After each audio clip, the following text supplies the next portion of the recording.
All right, so now we're going to be dealing with systems of equations using word problems with wind and water current. So if you're flying in a plane, if you're flying with the wind or if you're flying against the wind, that can affect how fast you can go. And if you're in a river or stream, canoeing or kayaking, paddling with the current, you can go a little bit faster. Paddling against the current, you're going to go a little bit slower. So we need to take that into consideration when we're dealing with these problems, because we are dealing with distance, and distance equals rate times time. We're going to use a chart to set this up, and that's how we're going to label the chart. So let's focus on what's going on when you are with the current. Let's talk about water for a minute.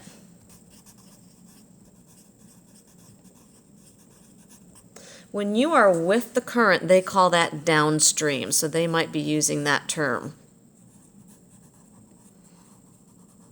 Okay, going down is faster than going up, so with the current is faster, so they'll use downstream.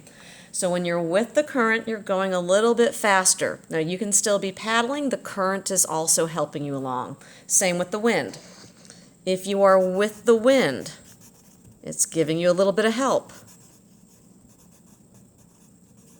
So you're going a little bit faster. All right, so let's think about our overall rate. Because you have the speed that you yourself is going, but then you've got to consider the wind or the water and what it's doing for your rate.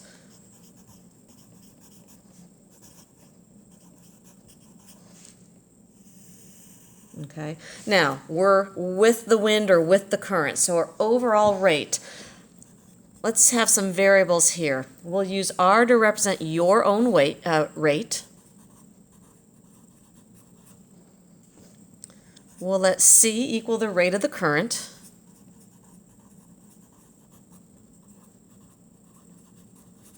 And if we're dealing with wind, we'll let W equal the wind's current, or the wind's rate.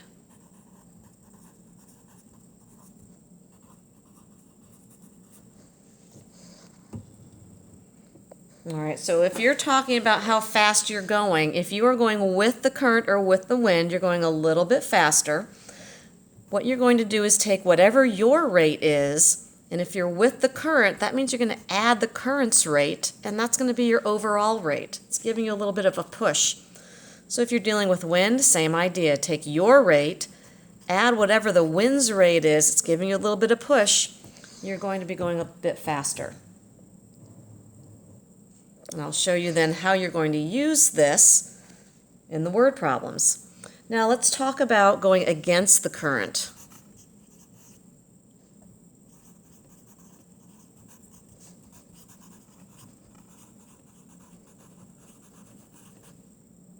Okay.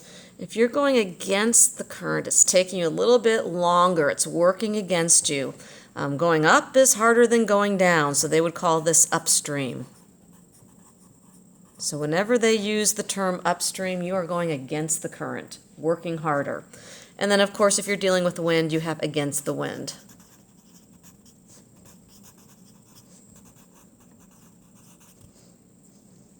Now let's see, let's use these same variables here, and let's see what our overall rate would be when we set up our chart.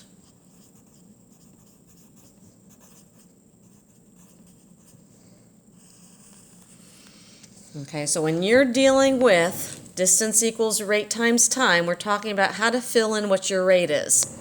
It depends on if you're with or against. So now if you're against, it's slowing you down. The current is slowing you down, the wind is slowing you down. So you would take whatever your rate is, and you would subtract whatever the current's rate is, and that's what your speed actually is. This is assuming you are paddling as well, with or against, or your rate minus the wind's rate. One thing that you need to look out for is your rate is either in miles per hour, miles per minute.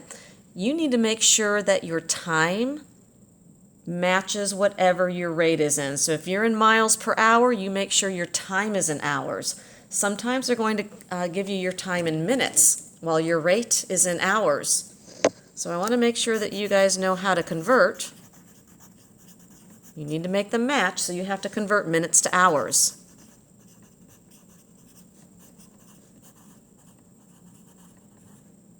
Okay, to do that, what you do is you take the number of minutes they give you, and think of how many minutes are in an hour. You're going to divide by 60 because you have 60 minutes in 1 hour. So you need to see how many sets of 60 you have. So remember, your fraction bar right here means you're dividing. So if you ever need to convert minutes to hours, this is how you do that. All right, so I want to put this all together and see what a word problem is going to look like that deals with this. So I'm going to go ahead and start a fresh page.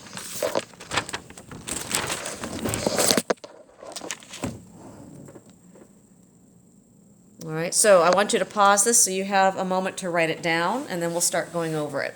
So I'm going to start right now, but you need to pause and get it copied.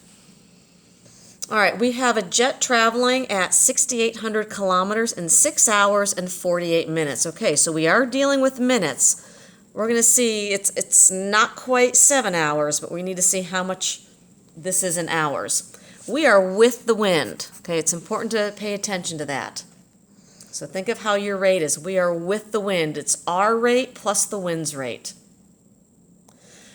The return trip would be against the wind.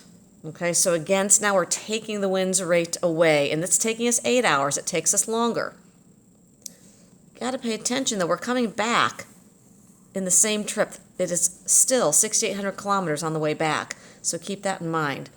I want you to find the speed of the jet and find the speed of the wind.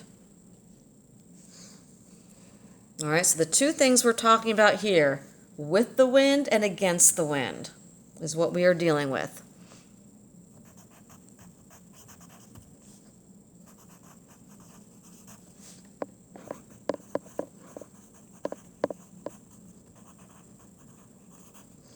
All right, so as we've been doing with chart setups, we're going to do a chart here. And we know that rate times time equals distance. So we need to fill in these boxes. Since we're going to be using two variables, we need to get two equations because we'll solve this using a system.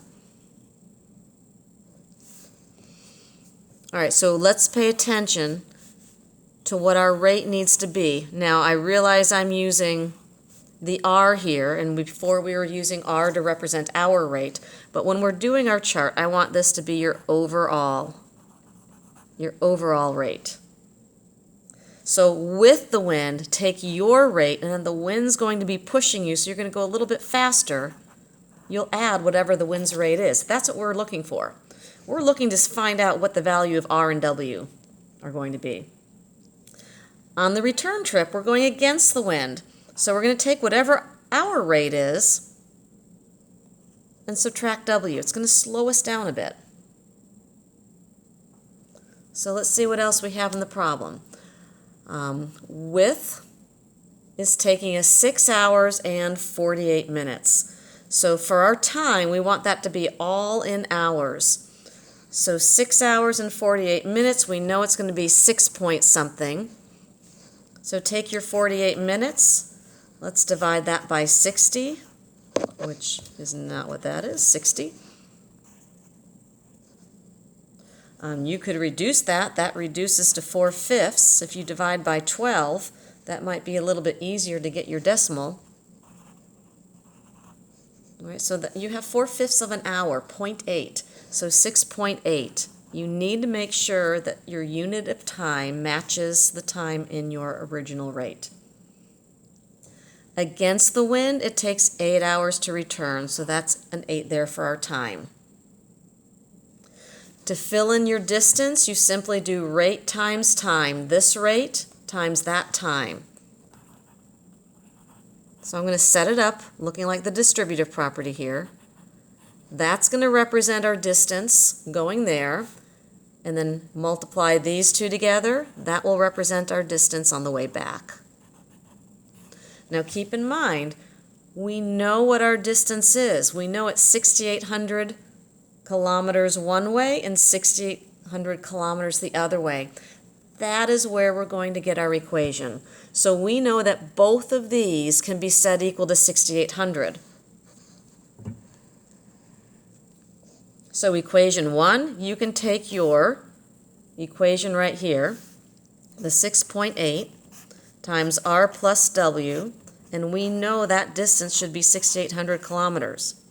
And then the second equation, we can take the 8 times r minus w, and we know on the way back it is also 6,800 kilometers. Now you have options here to solve, and one option is to go ahead and do the distributive property and then decide if you want substitution method or elimination method. But one thing to keep in mind, to keep it a little bit more simple, if you have something like this, try dividing without distributing. Divide each side by 6.8. Okay, and see what happens. Here you have r plus w left. And if you take 6,800 and you divide it by 6.8, you get 1,000. You get a much simpler system equation here to solve, and you can probably do the same thing with this.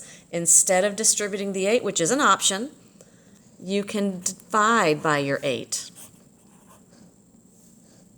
So that's always something you can do to clean your equations up. If you divide that by 8, you get 850. So now you have two really good equations to set up easily for elimination or for substitution, getting one of your variables alone. I'm going to go ahead and bring this equation over and put it underneath this one here.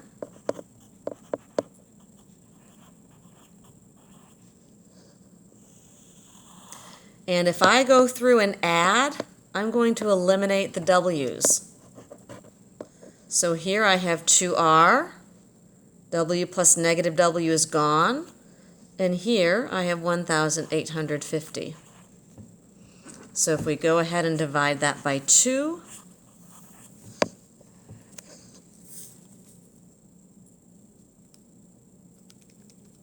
we end up getting 925. Now r represents the rate of the jet. So this is kilometers per hour, and that was one of the things that they were looking for. But they also wanted to know what the rate of the wind was. So we need to take this 925 and go into any of your equations here and plug your 925 into r. So if I take my first equation right here, we now need to find w. I'm going to take the r plus w equals 1,000. If I plug in my 925, all I need to do is subtract 925, and we've got it.